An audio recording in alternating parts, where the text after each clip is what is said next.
Hi, everyone, and welcome. Thanks for joining us here at Georgetown's Initiative on Catholic Social Thought and Public Life for this live stream public dialogue on building the beloved community, addressing racial injustice, and finding ways forward. My name is Kimberly Mazik, and this is not my first dialogue.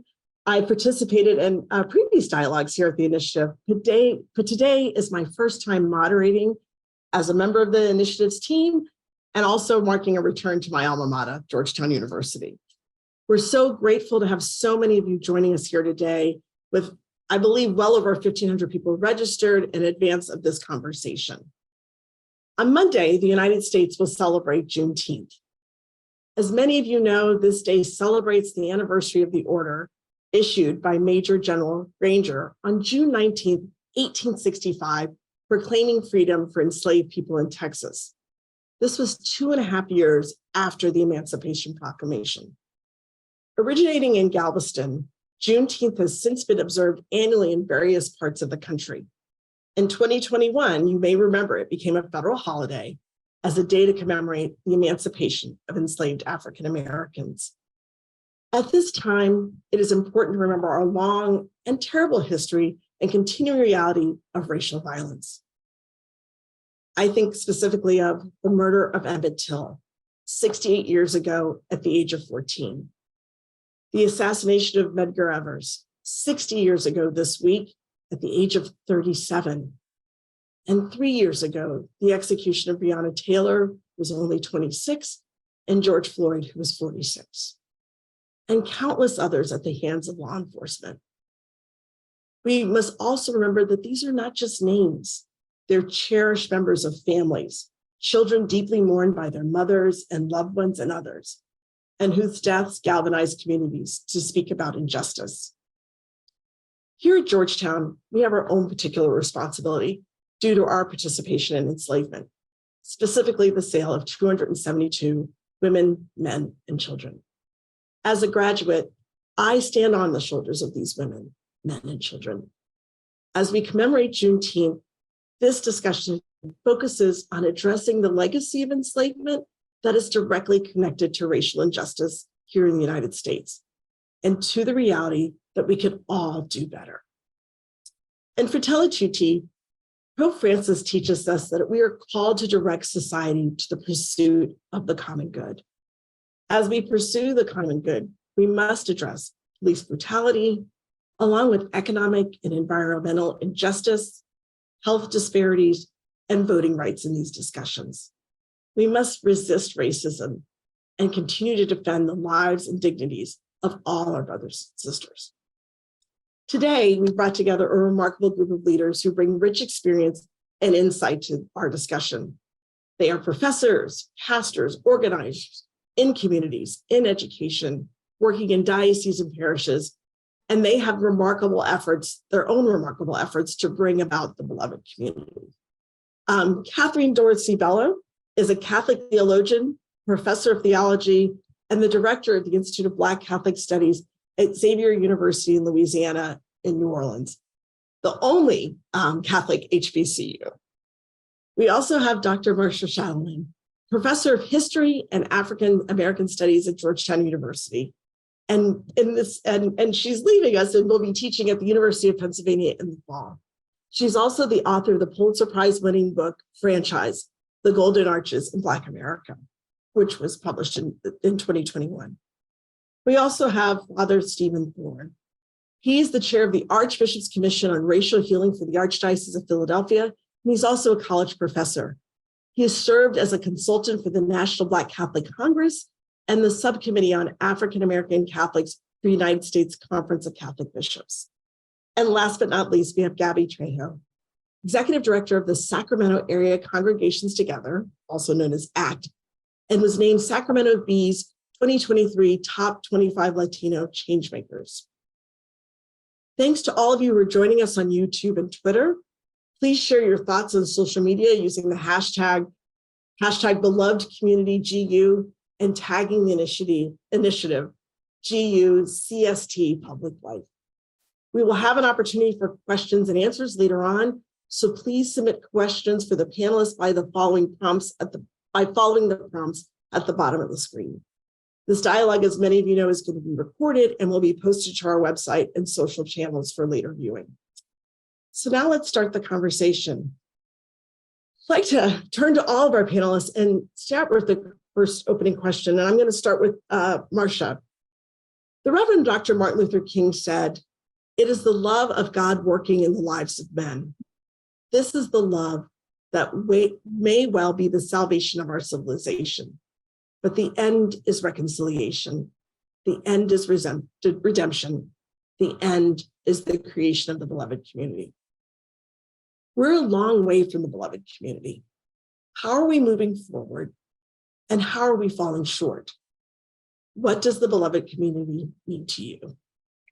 Well, thank you so much for inviting me to this conversation and your thoughtful questions. And I appreciate it that we're talking about this in reference to King's idea of the beloved community, because I want to take that last question first. So for me, when I think of beloved community, I think of a community that is liberated from fear, because it seems that fear is the beginning and the end for all of us. And, so much of what Catholic theology suggests is that liberation from fear is about a kind of faith that we can all embrace. And yet we live in a particular moment in the US and around the world in which fear is animating racial violence. Fear is directing people to vote for demagogues. Fear allows fascism to reconstitute itself. Fear allows white supremacists to recruit and retain. And so when I think of the beloved community, I think of a community that is free from fear because the evidence of care is clear. We no longer are afraid of being hungry because we see people feed each other. We're not afraid of dying alone because we see companionship. We're not afraid of our neighbor because we see the ways our neighbors contribute to our well-being. And I think that in many ways we've seen, especially during COVID, the real capacity for people to move beyond fear, to care for their neighbors, to create new networks of mutual aid. We've seen incredible courage on the part of our first responders and some of our leaders in really fighting the misinformation that came from COVID, right? So I think that there's some things about the pandemic that helped us shift and grow. And unfortunately, I do think that we are in a moment in which we do not have sustained models of concern about the beloved community. I think that we are 3 years from the George Floyd summer, and we've seen such an incredible backlash to the suggestion that we take seriously the nation's history, that we take seriously racial reconciliation. And so I think that beloved community isn't just about being able to feel comfortable. It's about the ability to deploy a level of diligence and accountability for the world that we want to see. Thank you, Marcia. Gabby, I want to come to you and again, say we're a long way from this beloved community. How are we moving forward and how are we falling short? And what does it mean to you? And I know that you have a specific. That's a great question. And I think Marcia just defined beloved community. When I think of beloved community, for me, I think of freedom and people living free of fear. And freedom is not just like, freedom to me means like folks being able to afford, like having children, like sustaining their families, having a safe place to live. And so I feel like I know that for me, in my work, I get to encounter God in every person as a woman of faith. And so while not every person that we encounter needs to be a person of faith, but if we have people of goodwill that are able to see the good in others and care for people deeply enough, that is I think the secret sauce that can get us closer to this beloved community that I hope for my children, but in order to get there, there also has to be reconciliation, and reconciliation requires an acknowledgement of wrongdoing and that we are still continuing to fight for that recognition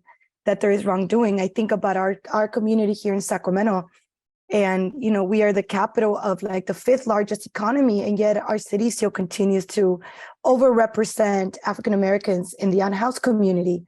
That's not freedom, right? And so we need to look at every single space in which families are experiencing social injustices or inequities, and start tailoring how we're going to address that if we are to get to this beloved community. And so I feel like in some ways institutions are falling short, but community are moving forward and building these small pockets of community that are centers of care and concern, that are looking at healing, right, and the well-being of the collective we. And so caring for your neighbor, to me, is what a beloved community really, really looks like.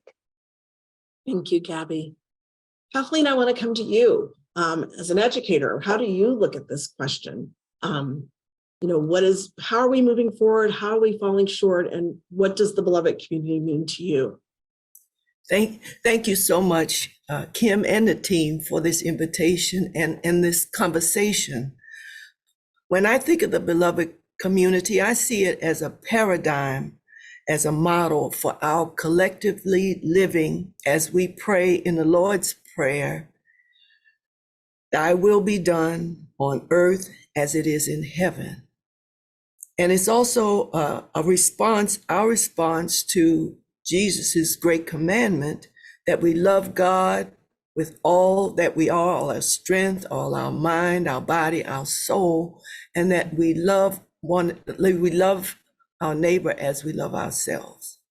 And so as I look in today's society, what I see that's on the positive tip is that those people, those on the margins, are beginning to speak out. They're beginning to involve themselves in self-study and come into new self-understandings that challenge dominant cultural stereotypes and add their particular narratives to the U.S. history.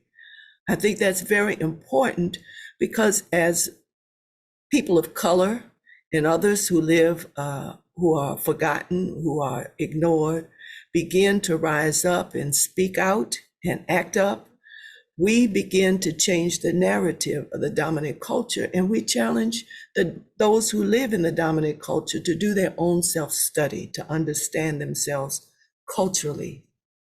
And it changes the way that we see things. For many, July the 4th was a big holiday in the summer for those who live in the United States. But now with Juneteenth, we have another narrative, other perspectives that help us to understand our story as citizens of the United States. We can really sit and list all the ways that we fall short because they are very, very many. But to have the courage to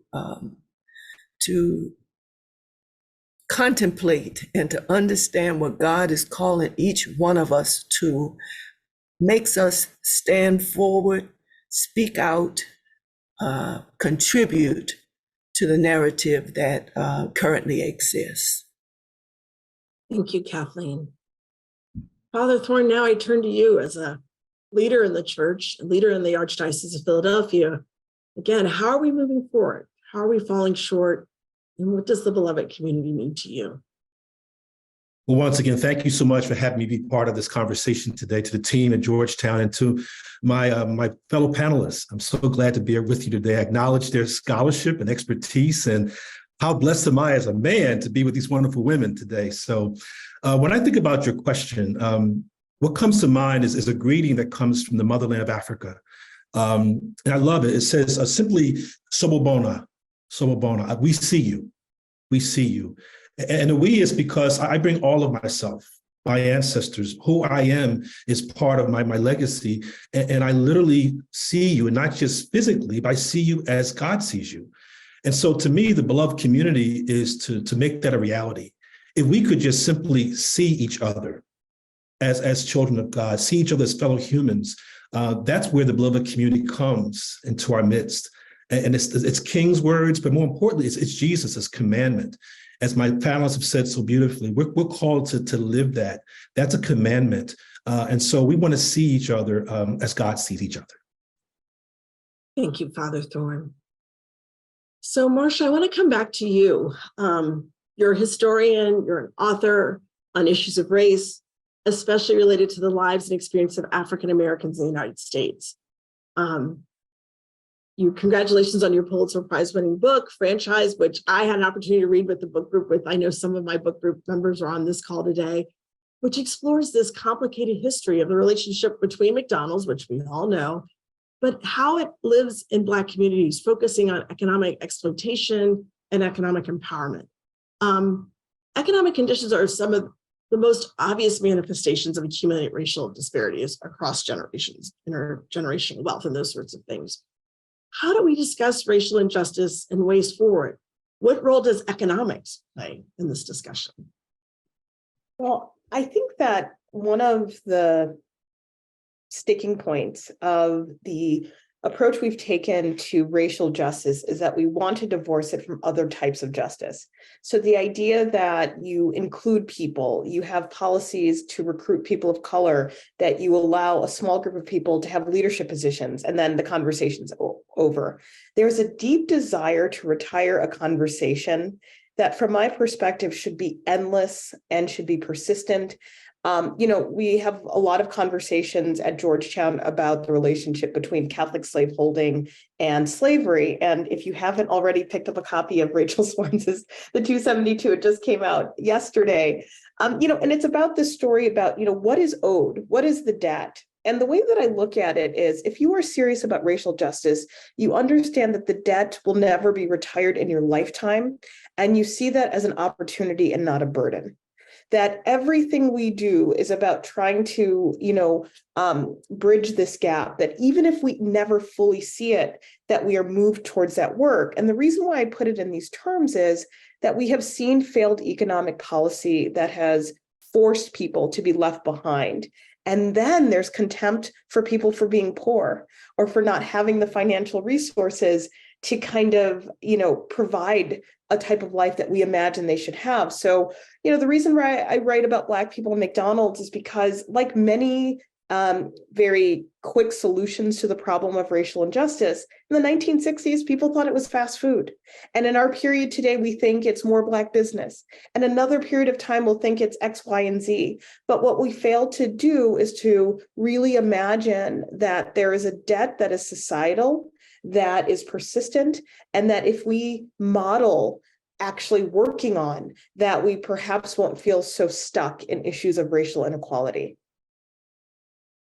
In addition to this work, it's your role as a professor. You work with students, especially young students. We're talking about people who are at this critical stage where they're leaving home and beginning to form their own ideas. But you talk about race and racism and their current role in social dynamics. How do students engage with these issues of race and issues of injustice? And go ahead. The last I was going to say, I was going to kind of bound up a lot of questions. What do these conversations provide hope or reasons for concern? I think it's both. And I think that's where the actual work lies, that it isn't about kind of reveling in a future that is without any problems, without any challenges.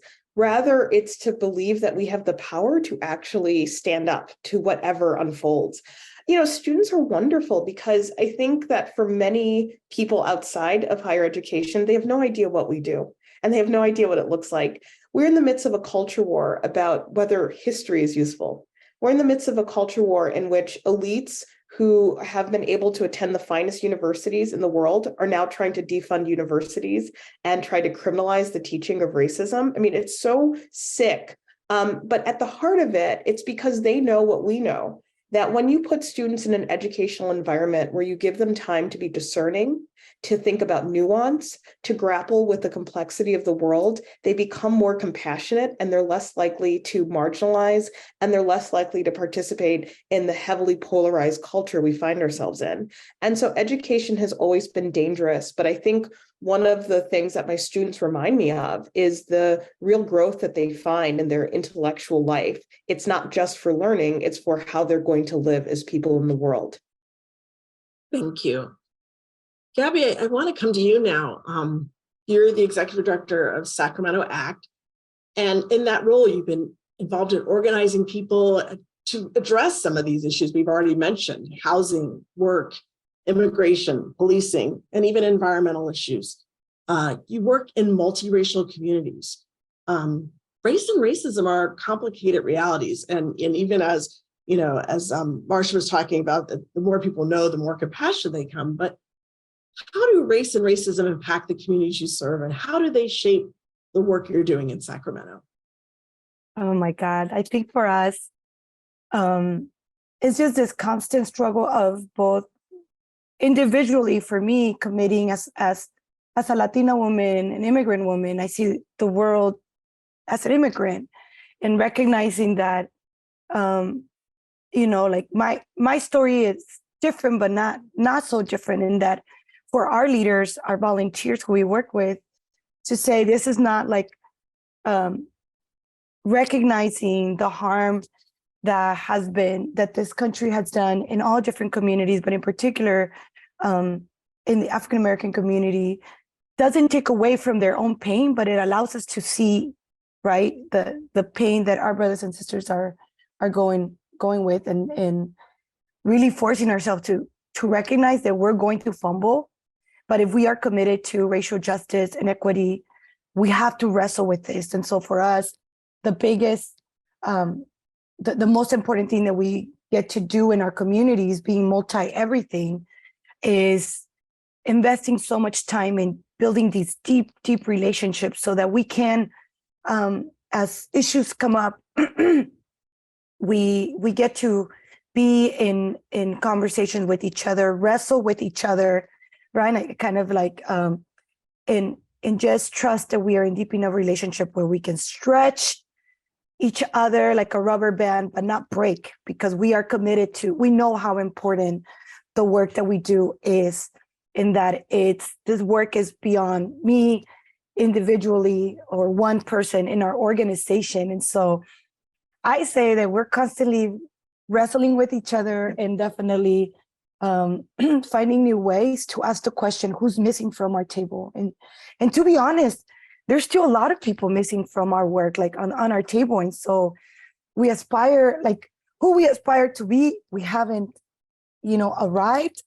And our hope is that we never do arrive, because we should constantly be asking that question and being committed to not knowing the final answer, but knowing that we are committed to figuring it out together, right? Like as a director, I don't have to have the answers, but I have a whole community that I get to like really discern, in that it doesn't matter that you're a person of color. This moment requires all of us to dig in deep and to continue to move forward.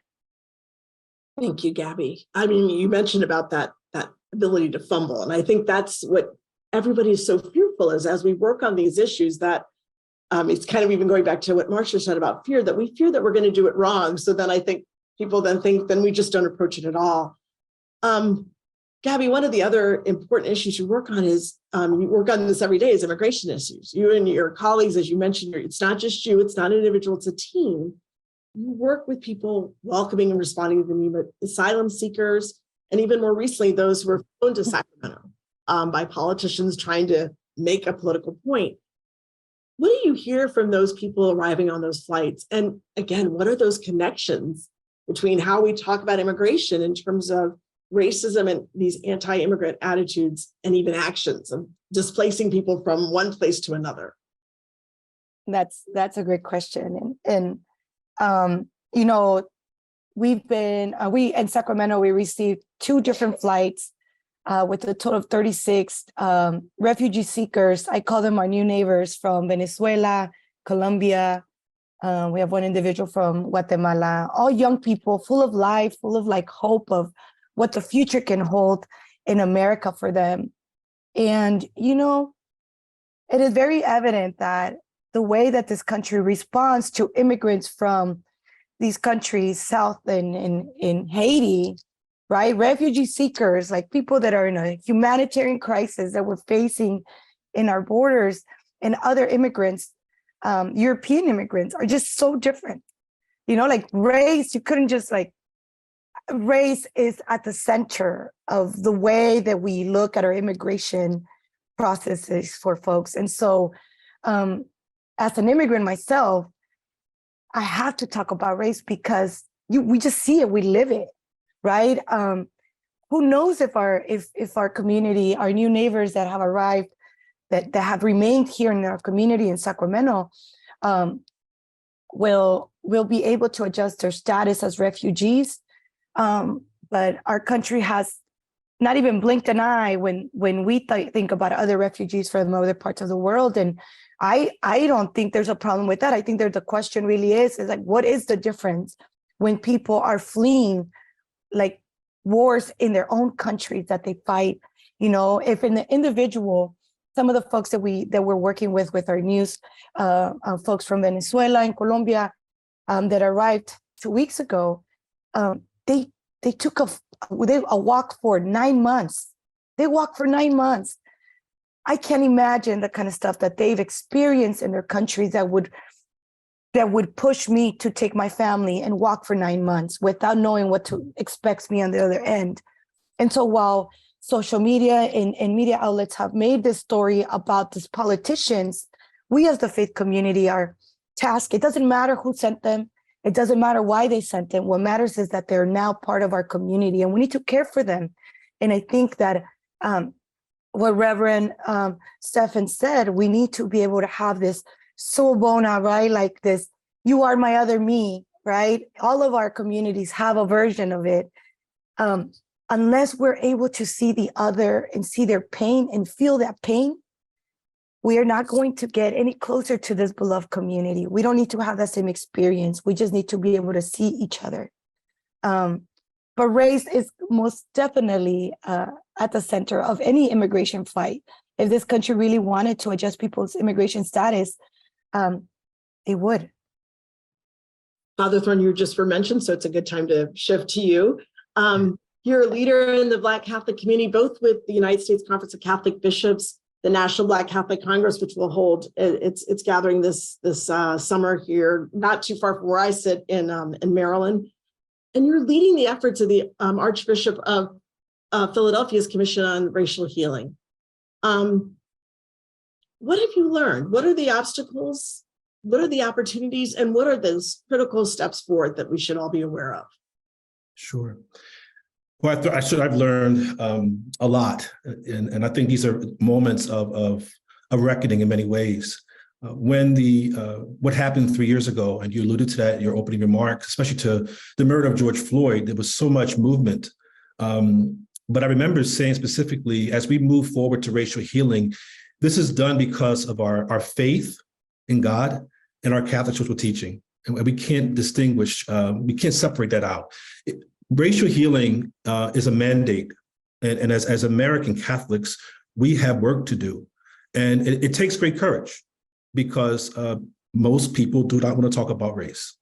It gets the room very quiet very quickly, and so we have to take that word of the Lord and go out and live it, and build that community. We talked about that beloved community.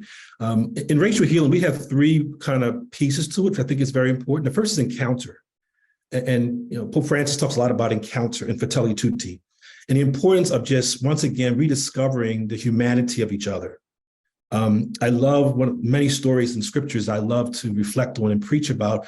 Woman at the well, Jesus says, "Give me a drink of water," and that encounter with her, it changes her life. She throws down her bucket and goes out and preach and said, "I met a man today who changed my life." And so that encounter must lead to formation. I think it's very important that we talk about racial healing. It's in the context of faith. We can't allow this to be politicized. It must be something we do because it's our mandate from the Word of God, and again, Catholic social teaching. So we need good formation. That's why these dialogues are so important, because it gives people good food to nourish their bodies and their minds. And then finally is action. That's where we stumble sometimes. Amen. Because we're good at writing stuff. The challenge is it's living it. We've got the best documents around, but many times we don't always live them out as we should. So that's the challenge I face as a pastor. I face that as a professor. But these conversations to me are rooted in faith-based institutions of education. That where else should we be having these conversations than in our classrooms? And so that's why I want to celebrate my colleagues who've talked about this already. We need to have these conversations. They're important because of the gospel of Jesus Christ. Great. And I just want to extend that a little bit, Father Thorne. And I think you when you talked about encounter and you talked about action, you also said at the beginning that when people bring up the conversation about racism, the room gets quiet very quickly. So as a pastor and as a college professor, how do we resist racism and build this beloved community in our parishes and in our classrooms? We got to have the courage to talk about it. We can't heal anything that we don't address and acknowledge. So we have to come out of the silence and have conversations that are rooted in faith and rooted in charity. But we need to, and it's something we don't do well. I just, in my own opinion, I don't think we do good, courageous conversations today. It becomes very politicized and we go back and forth with tweets and texts, et cetera, et cetera. But again, it is that human conversation. It makes it more challenging, especially in this post-COVID space we're in, where we lost a lot of our humanity. And so it's important for us to have the courage to speak about it from the pulpit, from the classroom, from everywhere possible, because we have to address these issues because it is an obstacle for so many, especially people of color, especially Black people who have doors have been closed. And we have to answer to God for those who have left the faith because of racism. And Kathleen, I come to you. You lead the Institute of Black Catholic Studies at Xavier University in New Orleans. You've been involved in Xavier for a number of years. The Institute of Black Catholic Studies, for those who don't know, focuses on preparing people for ministry, specifically focused on Black Catholics and in Black Catholic communities. Where has our community of faith moved us forward or fallen short, or even failed in dealing with racism, inclusion, exclusion? And how has this affected the life of the U.S. Catholic Church more broadly? I would say first off that Vatican Council II opened the church up to the modern world. And many people were not prepared for what Vatican Council II called us to. The Vatican Council called for the participation of lay people, full, conscious, and active participation of lay people in the life of the church. It called for us to realize that if we're going to evangelize, we cannot evangelize without using cultures, and that we have to respect every human culture. And Pope Francis and the popes in between have confirmed that the importance of cultural competence in terms of our ministry. However, that's a big challenge in a world where you have European American as the primary face of the Catholic Church, and those who buy into that and see nothing else as being authentically Catholic. And so it's the work of the Institute. You know, when I came as a student, I thought I was pretty well prepared. You know, I've been Catholic all my life from a historically Catholic family, been through Catholic schools all the way through college. But when I got on the campus of Xavier University at the Institute for Black Catholic Studies and had Black theology professors who opened up for us the faith in Black terms, I began to understand who I was as a Black Catholic woman. I had it in my bones, but I didn't have the vocabulary to be able to have conversations with people, to be able to challenge people who were racist, people who were sexist, people who had no respect for anyone that did not look and talk and smell and sound like they do. And so one of the biggest challenges that we have in the church is to do good catechesis, to first off, appreciate take seriously the questions that people have, because that's the first place you start to do catechesis, is what is it that you want to know? When I start with my students, what do you want to know about the Catholic faith? Because that's where we'll start. I can come in with my agenda, but I want to know what your questions are. Our catechesis is very programmatic, very focused on the dominant culture, and very invested in white approaches to learning, white processes of prayer and evangelization. And so if we are to become the beloved community, then those of us who have been baptized and confirmed have got to invest in lifelong learning. What we learned at confirmation is not suitable for where the church is today, where the world is today, where we are today. It's one of the reasons why the Institute is so important. Thank you for that, Kathleen. The last thing that I want to just tease out a little bit more about Xavier in particular is I know part of the mission statement is that Xavier is to create a more just and humane society. Can you talk about ways that pursuit of that more just and humane society also deals with racial justice, and how does that grounded in Catholic social teaching? Well, Xavier was born out of St. Catherine Drexel and the Sisters of the Blessed Sacrament's desire to create a more humane society, because at the time in 1925, when Xavier was established, there was not quality higher education for Blacks. And so Xavier was started.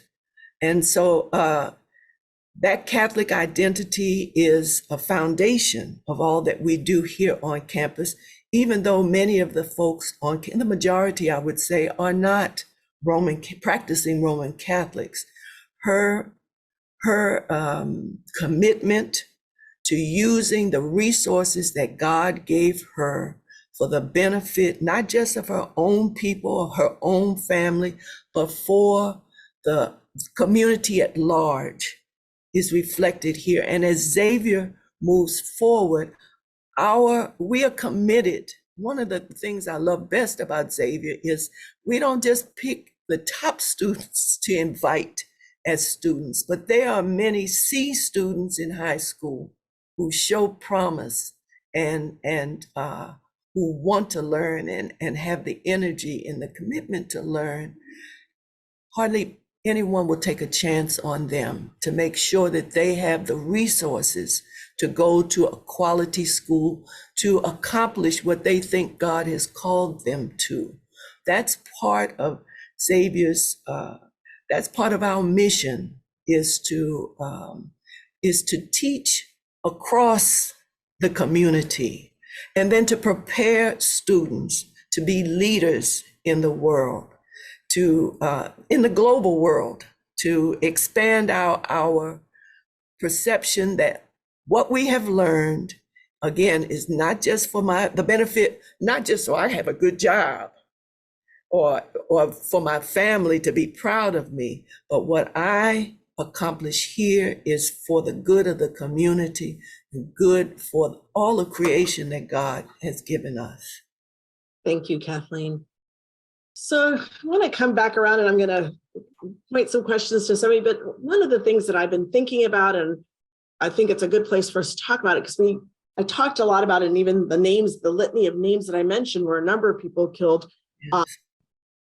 In a way that we talk about police brutality, but I also want to talk a little about the war on drugs and incarceration. When I think about building the beloved community, and I know Marcia talked a little about fear and fear that people would not be housed and those sorts of things, but what does it mean for racial injustice when we talk about this significant disruption that we've seen in the Black community? And I also think in the Latino community by the way of war on drugs. What are the past, present criminal injustice incurred through this systematic mass incarceration efforts? Marcia, you're nodding, so I'm going to come to you first. And I might, see if someone else wants to also offer some thoughts there. Yeah, I mean, I think that this is an important issue to bring up in relationship to this conversation, because I think that there is one idea that racial justice or racial repair is a matter of interpersonal engagement, right? So I'm nice to everyone, my church welcomes everyone, this type of thing. And then there are the ways that I think institutions and structures kind of do the work that we don't have the stomach or we don't believe ourselves to have the heart to do, but we endorse it. So when we support over policing, when we say, well, a person makes a mistake, they get locked away, their children get taken away from them, they may get respected, they may get beaten behind bars, but this isn't our problem. There's a way in which economic mobility, being middle class, all of these things, they give you an arm's length distance from the suffering of others, but you benefit from it. And I think this is the challenge. And so when we think about things like the war on drugs, it isn't just about the disappearing of people, it's about the fracturing of families. And it's also a structural impediment from people being visible and holding others in power accountable. And I think that the idea of disappearing people is something that's so powerful that we really have to think about when we think about incarceration. So Gabby, I don't know if you wanted to say a little bit more about that. I know you work across the community in Sacramento, so maybe just if you wanted to have a thought or two about this question. Yeah, I think it is important when we think about mass incarceration, that is separation of families.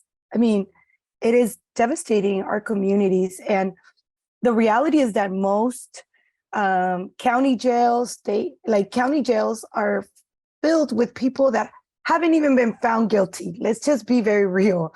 They're awaiting trial. And the reason why they're there is because they cannot afford bail.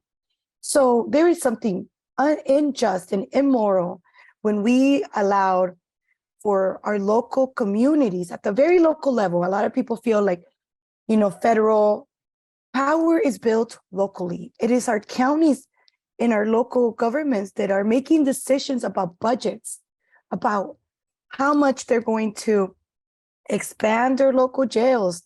They're privatizing the way that we incarcerate people or detain people. And so it is in organizing, in community organizing, we always talk about follow the money. There are institutions that are benefiting of the incarceration of Black and brown men and women in this country. And until we start asking deeper questions about, wait, why is it that the largest percentage of people incarcerated in my community happen to be overrepresented by people of color? Why is it that in Sacramento, our county jail has over, 60% awaiting trial, right? Why are they sitting there? They've lost jobs, right? So it is about going in deeper, because I think Reverend Stephan said earlier, it's like we have to have an encounter that must lead to a transformation where we're asking deeper questions that move us into action. We can do something. Maybe we can do something, and there's different ways. For some of you, maybe it is saying a little prayer so that the people that are organizing can, wishing them luck. But it's more than that. We make decisions, and how we spend our money, where you spend your money is one way, right? Joining organizations that are locally really looking at organizing in really like organizing to ask these deeper questions of institutions and to really create systems change. That's, I think, what I would say. Great. Thanks, Gabby. So I want to come to you, Kathleen. Has racial justice lost its urgency, its priority in our nation, our church? And I think about how you're educating people who are working in parishes. Are we more focused on personality and other causes? What and why and what can we do to recover this sense of urgency and priority? I mean, we're talking about families, we're talking about lives, we're talking about people, we're talking about God's children. What do you think? For me, my orientation is the church. And, I look at how much we invest in our Sunday worship. And that Sunday worship should have us rise up to take care and participate in the issues that Gabby's talking about, that all of us are talking about here. And that for me is where the church has got to put its energy in, forming us in the pew to hear the gospel, to hear in our music, to hear in the preaching the command that we get up and go out into the world to bring Christ. And it involves instruction. It involves making sure that as adults, we understand social justice teaching and how it's related to who we are as Christian disciples. The Father said it's a mandate. This racial healing is a mandate, but the message is not delivered to the people in the pew, in which they can connect what they do Sunday with what they do Monday through Friday. And that for me is a big challenge for us, that as in parish life, in organizations, we work together, we build a unity so that that power can come together for the benefit of the community, for the good of the community. Prayer is wonderful, it's so necessary. However, if we do not act, if we do not respond to the call, to the needs, then we are not living up to our role as Christian disciples, I think. Yeah, Father, when I was coming to you. Yeah, just very quickly, I just want to just echo what's already been said, but I think it's important that we understand, as Dr. Bellows has said, as we go, we pray, we got to move our feet. And part of moving our feet is breaking chains. And I just want to just emphasize that it is not just simply, I got to be a nice person to you. I have to also break institutional chains. And really education for me is about disrupting systems. And so that's what I'm called to do as a Christian, but also as an educator, to disrupt. We don't like that word sometimes. We have to do that. And the things that are holding people from being fully what God wants them to be. And so that's critical, is that we look at racial healing. It's not just, I don't want to say bad words to you, but I have a mandate to make sure that I'm disrupting systems of oppression that are holding you back from being fully alive. And Father Thorne, I'm just going to come back to you because that was so helpful. And Kathleen talked about there needs to be a message delivered to the people in the pews. And you are the one on this dialogue who is, wearing the Roman collar and representing the leadership. You've worked with the leadership. So where is our church's leadership voice on this issue in particular? Well, I believe all baptized can preach. Some do it formally from the pulpit, and then we do it all kinds of ways. But you're right, I have a responsibility on Sunday morning to preach. And sadly, some of my brother preachers do not preach that kind of a gospel. Some do, many do not. And you're right, we have to do a better job of our responsibility. This is not something that is political. It is not a Democratic or Republican thing. This is a Jesus thing. And so we're called to bring the gospel and to preach in such a way where people have the nourishment and the courage to have these conversations in the world. And that's where it's going to really happen. It's in the world. And I think you're right. We have to do a better job, those of us who are ordained, to encourage and to listen to our laity too. It's a both and. We have to stop taking selfies and take ussies and see ourselves as a community working together to work to bring about, and again, the responsibility we have and the privilege we have as American Catholics. I know I walk into campus at Trinity University, so shout out to Trinity. I know I have responsibility to educate and to bring forth the goodness in those women who are learning and who are going out to change the world, and that's so important. Now I just want to move to some questions from the audience and what we're hearing. So one of the things that I wanted to get to is just that, and this one I'm trying to shorten it up a little bit, but in recent years, there have been movements to take down statues of Confederate soldiers, rename landmarks, and change the mascots of sports teams and universities. It feels like these reminders of our country's past are ingrained into society in an overwhelming number of ways. what has the removal of these symbols, ties, and reminders of past injustices represented? And are these effective ways to reckon with our past, or what are other ways we can reckon with our past? And I'm going to go to Marcia. Right. Yeah. I'm a big believer you take them down. I actually don't. I think statues are the worst kind of civil idolatry around. I think they're bad for people because they obscure the reality of the past. I think memorials are important. I think finding abstract ways to talk about values and leaders are important, but I think statues present a real problem.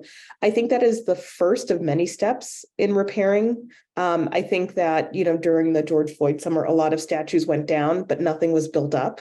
And I think that's part of the problem.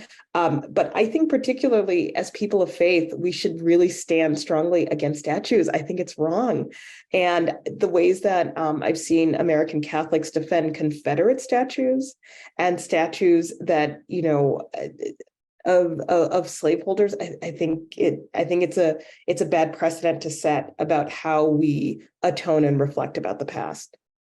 Kathleen, I want to come to you. I don't know if you want to comment on that directly. I was going to just kind of add another layer to that there seems to be this backlash in educational institutions about how we talk about our history.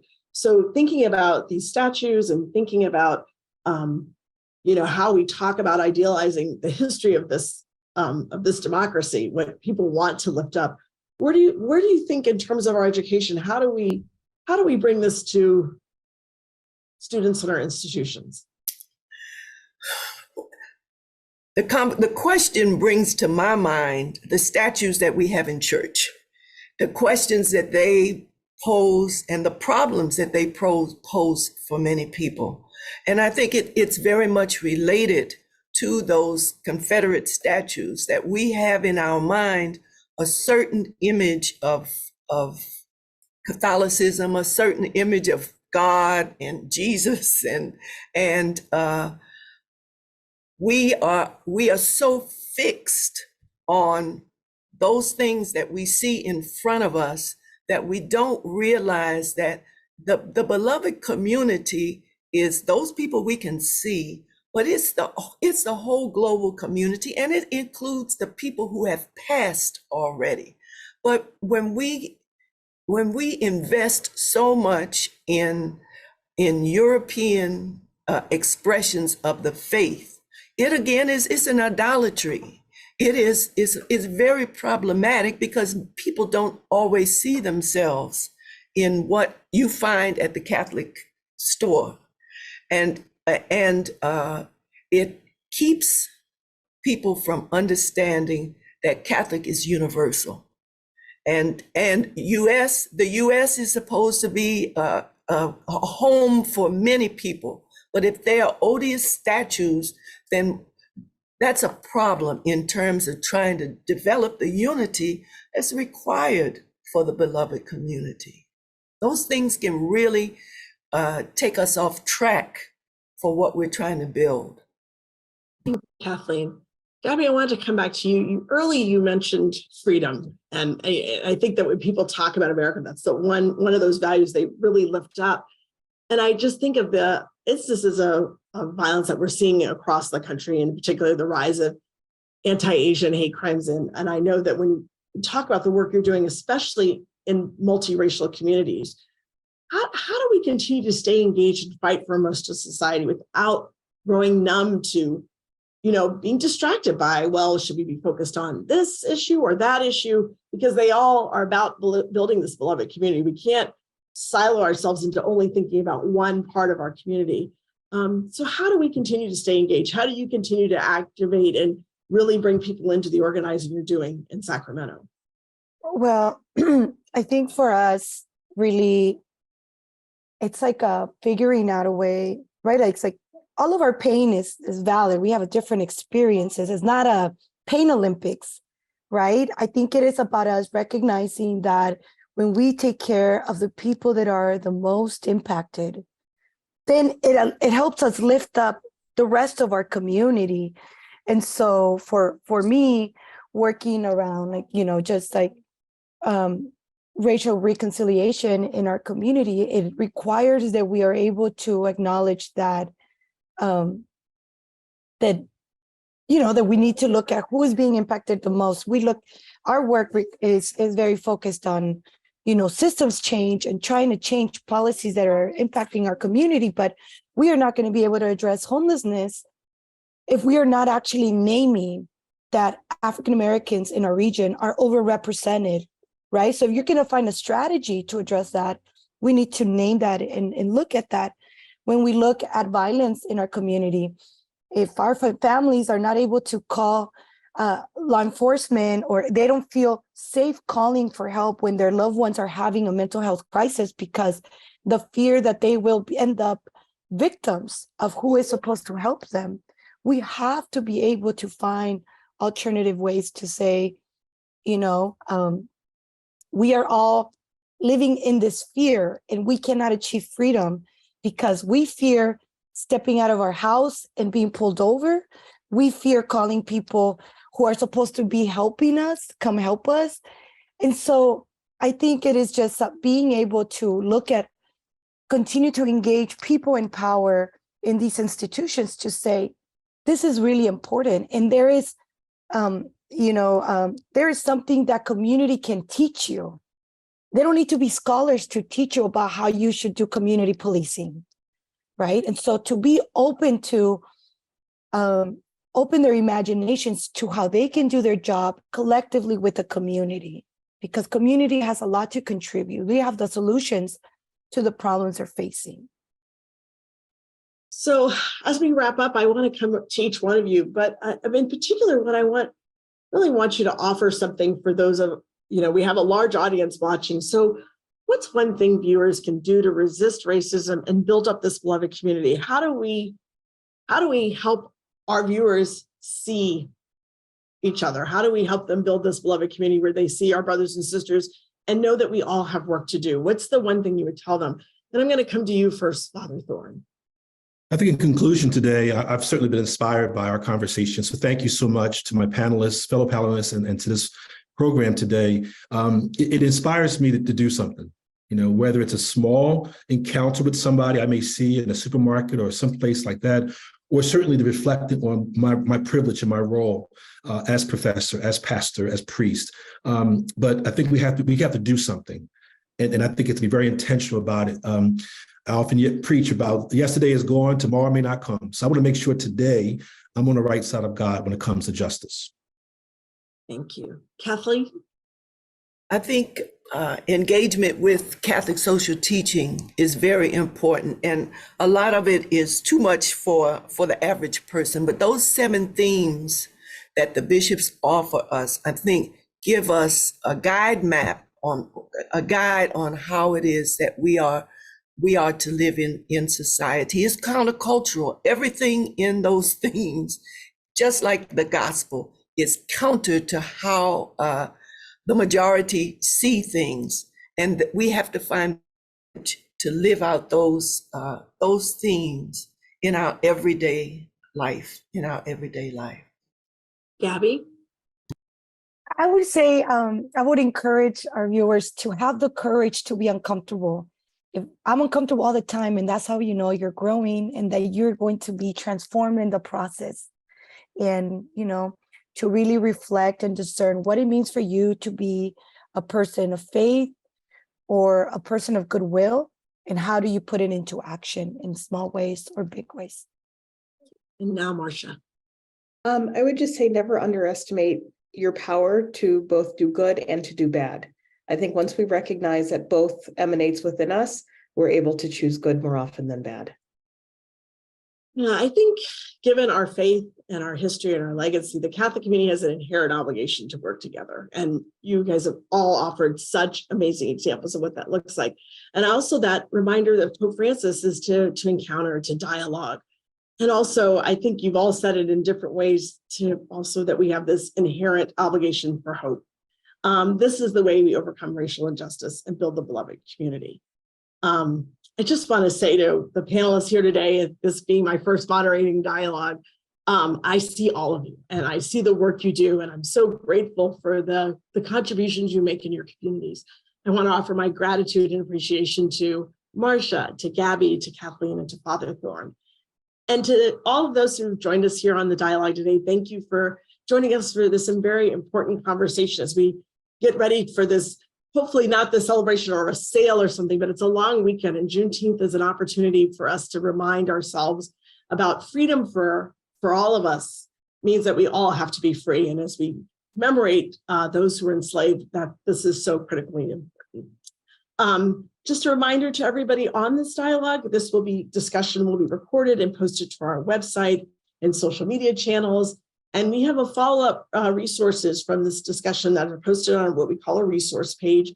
Hope you will check that out and really think about what is the action that you will do. What can you do this weekend to honor our enslaved brothers and sisters who helped build up this country? We are also, the initiative is taking a short break from our regular programming. As many of you know, we're talking about summer, so we're going to focus on other work and planning. We've got a lot of good things that we want to bring next year, and we'll resume our dialogues in the fall. Over the last 10 years, the initiative organized more than 150 online and in-person dialogues, reaching almost 300,000 people. So we thank all of you for your interest and support. Please visit our website to view past dialogues and for updates on our future gatherings as we begin to gear up for the summer, at the end of the summer.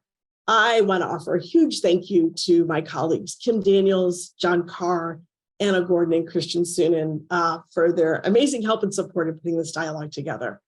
And finally, please join me again in thanking Marcia Chatelain, Gabby Trejo, Kathleen Dorsey-Bello, and Father Stephen Thorne for being a part of this public dialogue on building the beloved community, addressing racial injustice, and finding ways forward. Thanks to all of you, and we'll see you in the fall.